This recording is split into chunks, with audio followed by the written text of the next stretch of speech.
Hello everyone student, आज का जो सेशन है उसमें मैं आपको EAFM जो कि मेनली कॉमर्स का टॉपिक होता है उसके कुछ जो विगत परीक्षा के सवाल हैं उसको मैं हल कराऊंगी।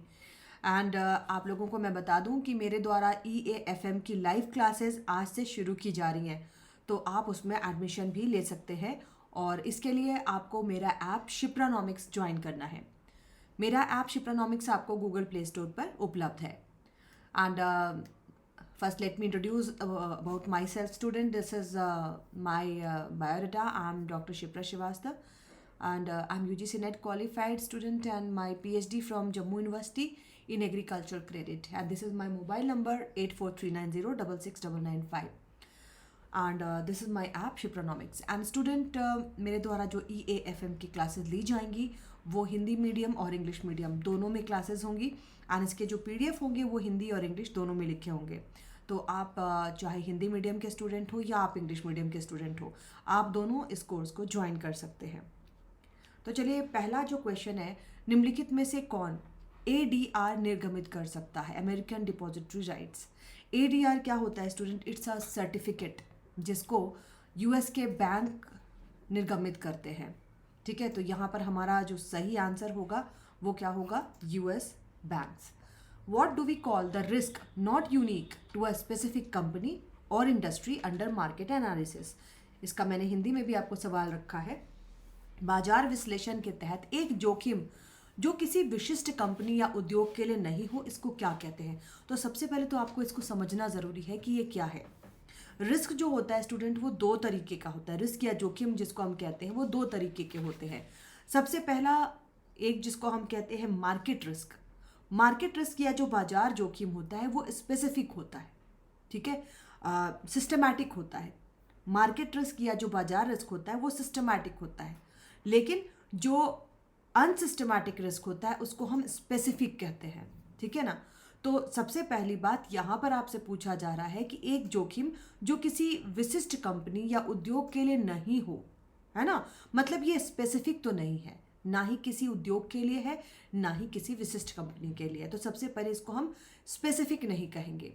मैंने जैसा आपको बताया कि जोखिम जो है वो दो तरीके का होता है।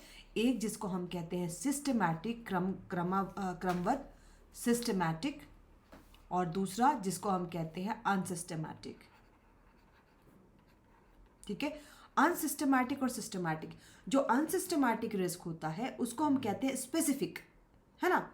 स्पेसिफिक रिस्क को अनसिस्टमैटिक कहते हैं। और सिस्टमैटिक मतलब क्या हुआ? Market risk. मार्केट रिस्क क्या है? किसी भी कंपनी या उद्योग के लिए, जैसे देख लो मार्केट में अगर मंदी आ जाए, है ना, मार्केट में अगर मंदी आ जाए तो उससे भी किसी कंपनी को या किसी उद्योग को हानि हो सकती है। या फिर हम इसमें राजनीतिक उथल पुथल को भी लेते हैं, है ना। अगर पॉलिटिकल चेंजेस आते हैं उनसे भी मार्केट जो है वो डिस्टर्ब होता है। ठीक है, मंदी हो जाए, पॉलिटिकल डिस्टर्बेंस हो जाए, या इसके अलावा अगर मॉनेटरी पॉलिसी आती है और मार्केट में इंटरेस्ट रेट चेंज हो जाता है तो उससे भी मार्केट में फ़र्क पड़ता है। इंटरेस्ट रेट अगर बढ़ जाएगा मतलब कि लोन लेना महंगा, इंटरेस्ट रेट अगर घट जाएगा तो लोन लेना सस्ता हो जाएगा। तो किसी भी उद्योग को इन सभी चीज़ों से फ़र्क पड़ता है, इन सभी चीज़ों से लाभ या हानि हो सकती है। तो दीज आर सिस्टमैटिक रिस्क जिसको हम कहते हैं मार्केट रिस्क, जिसके मैंने आपको एग्जाम्पल्स बताए। अगर मार्केट में मंदी आ जाए या फिर राजनीतिक उथल पुथल हो जाए, या फिर एक बहुत ही मैं एक्सट्रीम सा उदाहरण देती हूँ, अगर किसी कंट्री पर टेररिस्ट अटैक होता है उसका भी प्रभाव पड़ता है। इन सभी चीज़ों को हम कहते हैं सिस्टमैटिक रिस्क या बाजार जोखिम। ठीक है, जिसका स्रोत मैंने आपको बताया अनसिस्टमैटिक। अनसिस्टमैटिक मतलब it is specific to a company और it is specific to an industry, है ना। किसी बाजार या किसी उद्योग के लिए ये क्या होता है? विशिष्ट तरीके का होता है। जैसे अब यहाँ पर इसको हम इसको हम दूसरे शब्दों में रेसिडुअल रिस्क भी कहते हैं। इसको हम रेसिडुअल रिस्क भी कहते हैं। और अनसिस्टमैटिक रिस्क जो है उसकी दूसरी जो हम कहते हैं दूसरी विशेषता क्या है? इट इज़ डाइवर्सिफाइबल, है ना। हम इसको डाइवर्सिफाई कर सकते हैं अनसिस्टमैटिक रिस्क को, जबकि जो मार्केट रिस्क है उसको हम नहीं कर सकते। तो इसको स्पेसिफिक भी कहा जाता है। ठीक है। तो अभी देखो आपसे क्या पूछा गया, बाजार विश्लेषण के तहत एक जोखिम जो किसी विशिष्ट कंपनी या उद्योग के लिए नहीं है। विशिष्ट कंपनी या उद्योग के लिए कौन सा है, अनसिस्टमैटिक, है ना। जो विशिष्ट कंपनी या उद्योग के लिए नहीं है वो क्या है, सिस्टमैटिक या बाजार जोखिम या मार्केट रिस्क। अब इसमें से देख लो, अव्यवस्थित भी नहीं होगा, विशिष्ट जोखिम भी नहीं होगा, विविधतापूर्ण भी नहीं होगा, मतलब उपरोक्त में से कोई नहीं। इसको हम इंग्लिश में भी अगर हम देखें, what do we call the risk not unique to a specific company or industry under market analysis? Unsystematic नहीं होगा, मैंने बता दिया दो तरीके के रिस्क हैं, सिस्टमैटिक और अनसिस्टमैटिक। अनसिस्टमैटिक रिस्क को ही हम स्पेसिफिक कहते हैं, which is specific to a company और स्पेसिफिक टू एन इंडस्ट्री, ठीक है। तो स्पेसिफिक रिस्क भी नहीं होगा and unsystematic risk is diversifiable also. तो इन तीनों को हम इसमें नहीं ले सकते, हमारा जवाब क्या होगा, नन ऑफ द अबव। चलिए आगे बढ़ते हैं स्टूडेंट। जोखिम प्रबंधन के बुनियादी तरीकों में क्या शामिल है, जोखिम से बचाव, जोखिम स्थानांतरण, जोखिम बांटना, उपरोक्त सभी। नामा क्या है, अब देखो नामा उत्पाद क्या है, ये आपको WTO से रिलेटेड है, वर्ल्ड ट्रेड से रिलेटेड है, ठीक है। नामा उत्पाद क्या होते हैं student, product which is not covered by AOA, है ना, agreement on agriculture. Agreement on agriculture ये बहुत ही बड़ा सा मुद्दा है, क्योंकि विश्व व्यापार में इस बात को लेके कहा जाता है कि जितने भी एग्रीकल्चर प्रोडक्ट हैं उनके लिए सब्सिडी पर भी कुछ नियम कानून बनाए गए हैं। तो बहुत सारे प्रोडक्ट हैं जो एग्रीमेंट ऑन एग्रीकल्चर के अंतर्गत आते हैं, लेकिन वैसे उत्पाद जो AOA एग्रीमेंट ऑन एग्रीकल्चर के अंडर में नहीं आते हैं वो नामा उत्पाद कहलाते हैं। नामा प्रोडक्ट्स क्या है, मैन्युफैक्चरिंग प्रोडक्ट्स भी हैं, फ्यूल्स भी हैं, है ना, फिश प्रोडक्ट भी हैं। तो ऐसे उत्पाद जो कि उसमें नहीं आते, तो नामा उत्पाद में क्या नहीं आएगा, विनिर्माण उत्पाद नहीं है ना, ईंधन और खनन नहीं है, तो विकल्प दोनों। निर्यातक जिनका वार्षिक निर्यात कारोबार कितने का है वह ECGC की व्यापक शिपमेंट जोखिम नीति के लिए पात्र है। शिपमेंट कॉम्प्रिहेंसिव रिस्क पॉलिसी, ये आपको एक्सपोर्ट से रिलेटेड है। कंपनीज अपना सामान जब भेजती हैं किसी दूसरे देश में भेजें तो उसमें बहुत ज़्यादा जोखिम है ना, सामान रास्ते में टूट फूट हो सकती है या गायब हो सकता है ना। तो इसके लिए क्या कहा जाता है स्टूडेंट कि इसको हम एक तरीके से इस पर बीमा कराते हैं।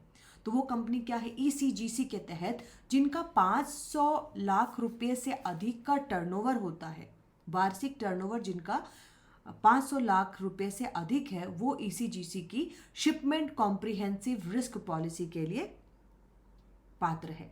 निम्नलिखित में से कौन सा एक देश के व्यापार संतुलन में जमा पक्ष, जमा मतलब क्रेडिट, है ना। तो देखो हम अकाउंट्स में आप पढ़ते हो कि debit what goes out, credit what comes in. जो भी आता है सब क्रेडिट कर दीजिए, जो भी जा रहा है उसको डेबिट कर दीजिए, है ना। तो जमा पक्ष मतलब कि हमारे पास कुछ आ रहा है, राइट। हमारे पास क्या क्या है, आयात अगर हम करते हैं तो हमारे पास से पैसे जा रहे हैं, तो ये तो डेबिट में आएगा। निर्यात करते हैं, कोई सामान अगर हम बाहर भेजते हैं तो हमें डॉलर मिलता है, तो निर्यात तो आएगा, है ना, इसको हम जमा पक्ष में ले लेंगे। घरेलू अर्थव्यवस्था में अगर विदेशी निवेश होता है मतलब पैसे हमारी इकोनॉमी में आ रहे हैं, तो इसमें विकल्प 2 और 3 दोनों शामिल हैं। एक इंडेक्स्ड फंड से अधिक एक्सचेंज ट्रेडेड फंड का मुख्य लाभ क्या है। तो देखो सबसे पहले यहाँ पर इंडेक्स्ड फंड क्या है और एक्सचेंज ट्रेडेड फंड क्या है। सबसे पहले तो ये जो नाम है एक्सचेंज ट्रेडेड फंड, फंड मतलब आपके पास जो भी पूंजी है, अगर उस पूंजी को आप स्टॉक एक्सचेंज में ट्रेड करते हैं, व्यापार करते हैं, that is called exchange traded fund. लेकिन इंडेक्स्ड फंड जो भी म्यूचुअल फंड से रिलेटेड है ना, म्यूचुअल फंड द्वारा जो जमा होता है that is called indexed fund. तो एक इंडेक्स फंड से अधिक एक्सचेंज ट्रेडेड फंड का मुख्य लाभ क्या होता है स्टूडेंट, इसमें निवेश का लचीलापन होता है क्योंकि स्टॉक एक्सचेंज में ट्रेडिंग हो रही है, अधिक आसानी से कारोबार इसका हो सकता है और अधिक सुविधाजनक रूप से हो सकता है। तो इसमें जवाब होगा उपरोक्त सभी, ठीक है। तो ये स्टूडेंट कुछ सैम्पल क्वेश्चंस थे EAFM के and I am repeating it. EAFM की क्लासेस आज से इसकी लाइव क्लासेस मैं शुरू करने जा रही हूँ, तो उसको आप लाइव क्लासेस को परचेज कर सकते हैं मेरे ऐप शिप्रानॉमिक्स पर। और मेरा ऐप शिप्रानॉमिक्स आपको गूगल प्ले स्टोर पर उपलब्ध है। शिप्रानॉमिक्स ऐप आपको गूगल प्ले स्टोर पर उपलब्ध है, जिस पर live classes RPSC assistant professor की स्टार्ट हो रही है, और इसके साथ ही साथ सेट और EAFM, इन तीनों की लाइव क्लासेस स्टार्ट होने जा रही है। तो you can subscribe those courses. Thank you so much, bye bye.